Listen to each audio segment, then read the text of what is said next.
Hi friends, welcome to my channel.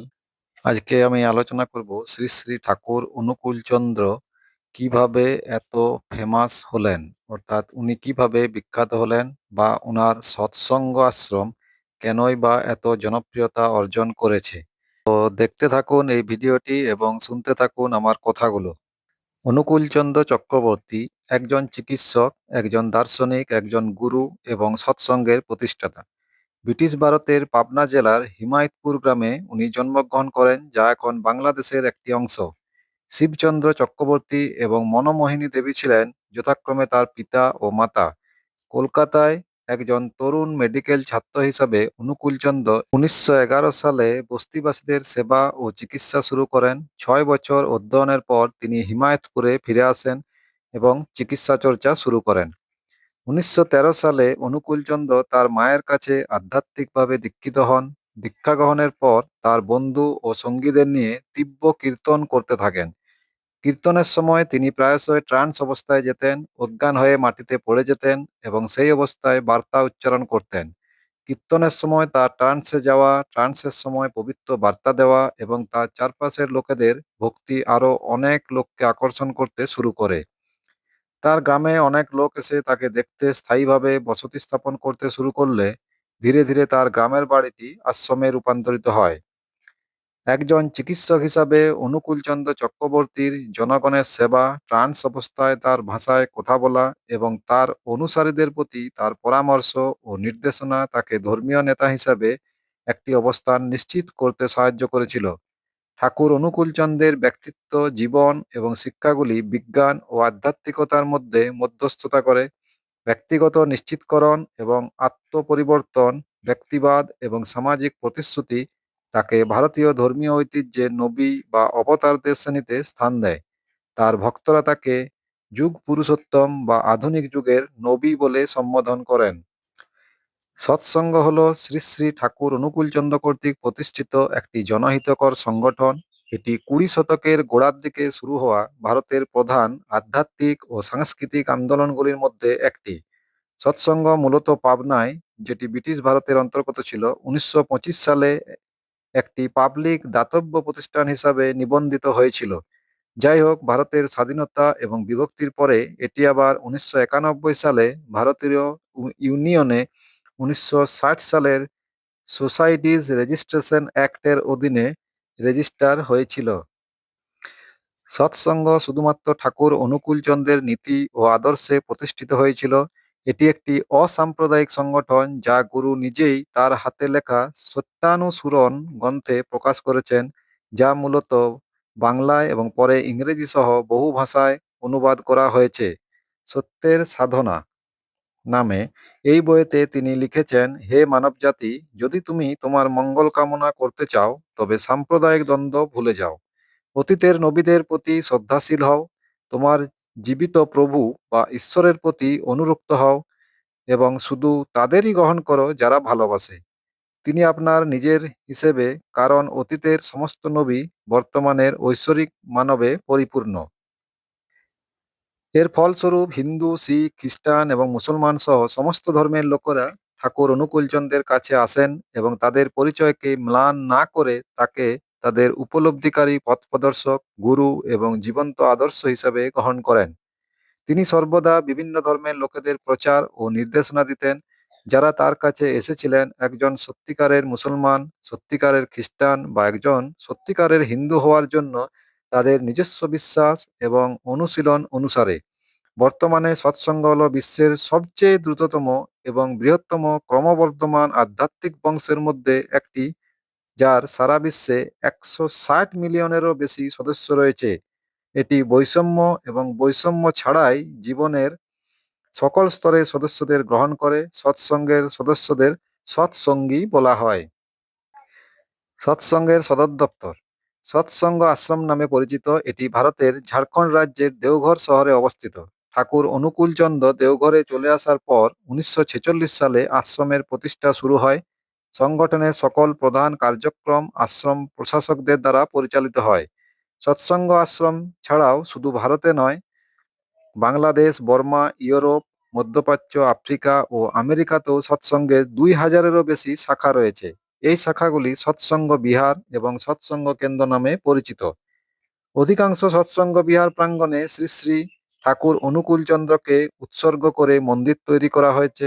সমস্ত আধ্যাত্মিক, দাতব্য এবং সামাজিক কর্মকাণ্ড স্থানীয় স্কেলে এই কেন্দ্রগুলিতে সঞ্চালিত হয়।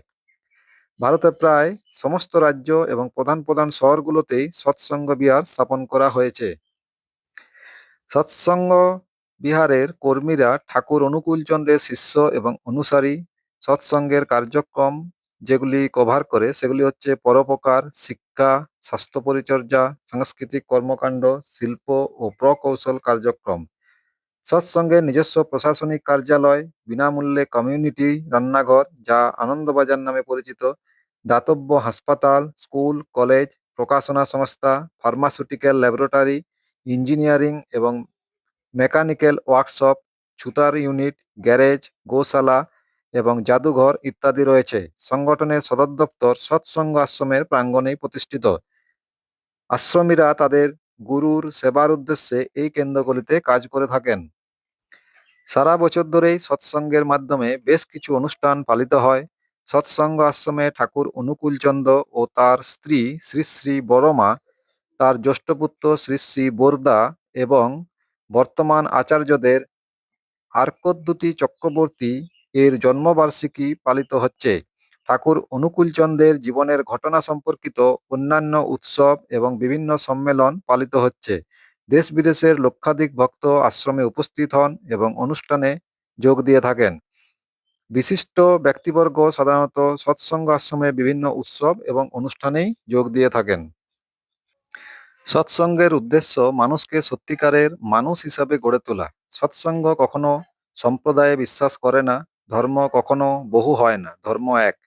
সর্বোপরি পার্শ্বিক জীবন বৃদ্ধির পথে এগিয়ে চলাই ধর্মের প্রধান লক্ষ্য। ধর্ম মূর্ত হয় আদর্শে এবং শ্রী শ্রী ঠাকুর হলেন ধর্মের মূর্ত আদর্শ। তিনি কোনো সম্প্রদায় বিশেষের নন, বরং সব সম্প্রদায়ই তার। শ্রী শ্রী ঠাকুর বলেছেন, একজন মানুষের বিনিময়ে আমি একটি সাম্রাজ্য ত্যাগ করতে পারি, কিন্তু একজন মানুষকে ছাড়তে পারি না। সৎসঙ্গের নীতিবাক্য হচ্ছে দদাতু জীবনবৃদ্ধি নিরন্তরং স্মৃতি চিদয়তে। এর অর্থ হলো আমাকে প্রতিনিয়ত চেতনাবাহী স্মৃতিযুক্ত জীবন দান করো। দেওঘরে শ্রী শ্রী ঠাকুরের শুভ আগমন। 1946 সালে শ্রী শ্রী ঠাকুরের 67তম জন্মজয়ন্তী উৎসব হওয়ার পরে শ্রী শ্রী ঠাকুর হঠাৎ ঘোষণা করলেন তিনি পশ্চিমে যাবেন। বিহারের ভূমিতে প্রতিষ্ঠিত শ্রী শ্রী ঠাকুরের গুরু সরকার সাহেবের গাজীপুর সৎসঙ্গ আশ্রম। সরকার সাহেবের পর সন্তমত প্রচারের শক্তিমান সন্ত আর কেউ ছিলেন না বিহার বা যুক্তপ্রদেশে। কোটি কোটি টাকা খরচ করে বানানো হিমায়তপুর সৎসঙ্গ আশ্রম ছেড়ে শ্রী শ্রী ঠাকুর যাত্রা করলেন দেওঘরের উদ্দেশ্যে। 30শে আগস্ট 1946 ইংরেজি সালে শ্রী শ্রী ঠাকুর বৈদ্যনাথ ধাম পর্যন্ত রেলগাড়ির বগি রিজার্ভ করার জন্য মার্কিন ভক্ত নরম্যান ডি ফেন, ভোলানাথ সরকার ও রাজেন্দ্রনাথ মজুমদারকে বলেন। সেই সঙ্গে শ্রী শ্রী ঠাকুর সুশীলচন্দ্র বসু ও বীরেন্দ্রলাল মিত্রকে দেওঘরে একটি খুব বড় বাড়ি ভাড়া করতে বললেন। রোহিণী রোড স্থিত বড়াল বাংলো নামে সুবৃহৎ বাড়িটি ঠিক করা হয়েছিল। দয়াল ঠাকুরের বই থেকে এটি জানা যায়।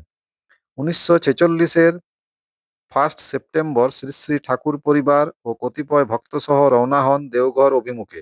দ্বিতীয় দিন অর্থাৎ 2রা সেপ্টেম্বর সকাল 9টায় মায়াতীতের মতো নিজ জন্মভূমি এবং দীর্ঘ 58 বছরের লীলাভূমি পিছনে ফেলে শ্রী শ্রী ঠাকুর উপনীত হলেন দেওঘরের বড়াল বাংলোতে।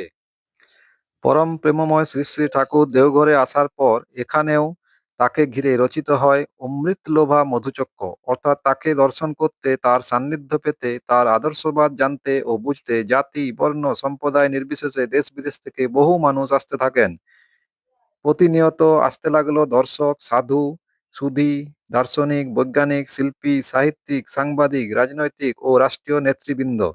নানা জনে নানা জিজ্ঞাসা নিয়ে এসে সমাধান পেতে লাগলো শ্রী শ্রী ঠাকুরের কাছ থেকে। দেশ বিদেশ থেকে লক্ষ লক্ষ বেড়ে গেল সৎসঙ্গী।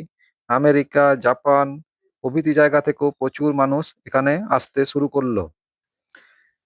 শত শত হিন্দু, মুসলমান, বৌদ্ধ, খ্রিস্টান, জৈন আর শত শত আদিবাসী সাঁওতাল এসে যোগ দিলেন সৎসঙ্গে। ভারতের বিভিন্ন রাজ্যের লোক ছাড়াও নেপাল, মায়ানমার, চীন, Japan, Sri Lanka, Africa, Europe, America প্রভৃতি দেশের লোক এসে শ্রী শ্রী ঠাকুরের কাছে দীক্ষা গ্রহণ করতে লাগলো। একে একে স্থাপিত হলো ফিনালথ্রপি অফিস, আনন্দবাজার, তপবন বিদ্যালয়, গড়া হলো দ্বিতল মাতৃমন্দির, মনমোহিনী ধাম, শ্রী শ্রী ঠাকুরের বাসঘর, হোসেনি লজ, পার্লার, নিরালা নিবাস, ভক্ত ও অভাগ্যতদের জন্য নিয়ে বসার জন্য গোলঘর, বড়াল বাংলো, শ্রী শ্রী ঠাকুর পরিবারের জন্য ষোড়শী ভবন, বিবেক বিতান প্রভৃতি। ক্রমে স্থাপিত হলো পানীয় জল ও বিদ্যুৎ সরবরাহের ব্যবস্থা, অতিথিশালা, press, post office, telegraph office, হাসপাতাল, কলেজ। বাংলা, হিন্দি ও অন্যান্য ভাষায় পত্রিকা প্রকাশের জন্য খোলা হলো প্রকাশনী। শত শত একর জমি নিয়ে বসবাস করতে লাগলো শত শত সৎসঙ্গী পরিবার। এমনিভাবে আশ্রম স্থাপন করে অতঃপর শ্রী শ্রী ঠাকুর তৈরি করলেন ধর্মীয় নগর গড়ার এক মহাপ্রকল্প। গড়ে উঠল নগর, তাতে এসে বাস করতে লাগলো হাজার হাজার বাস্তুহারা। বেড়ে চলল জ্ঞান, বিজ্ঞান, সেবা ও সত্য সাধনার পরিপোষক বিভিন্ন প্রতিষ্ঠান। এগুলো হলো অমর দ্যুতি বিদ্যা মন্দির, লাইব্রেরি, দ্যুত দীপ্তি হাসপাতাল প্রভৃতি। দেওঘর সৎসঙ্গ আশ্রমে বছরে বড় দুটি উৎসব পালিত হয়। বাংলা নববর্ষে এপ্রিল মাসে পুরুষোত্তম সতীতীর্থ মহাযজ্ঞ এবং শারদীয়া দুর্গোৎসবের পর শ্রী শ্রী ঠাকুরের শুভ জন্ম মহোৎসব। বর্তমানে অনিবার্য কিছু কারণে কয়েক বছর যাবৎ নববর্ষ উৎসব আশ্রমের বাইরে দেশের বিভিন্ন স্থানে অনুষ্ঠিত হচ্ছে। আশ্রমে শ্রী শ্রী ঠাকুর, শ্রী শ্রী বড়মা, শ্রী শ্রী বড়দা ও শ্রী শ্রী দাদার জন্মতিথি ও আবির্ভাব দিবসগুলি সাড়ম্বরে উদযাপিত হয়।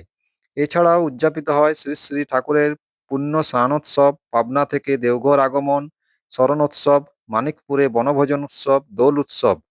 শ্রী শ্রী ঠাকুর, শ্রী শ্রী বড়মা ও শ্রী শ্রী বড়দার তিরোধান তিথিগুলি সৎসঙ্গীবৃন্দ সংযম অবলম্বনপূর্বক হবিষ্যান গ্রহণ, শ্রী শ্রী ঠাকুরের নাম সংকীর্তন, সৎসঙ্গ ও সদা আলোচনার মাধ্যমে অতিবাহিত করেন।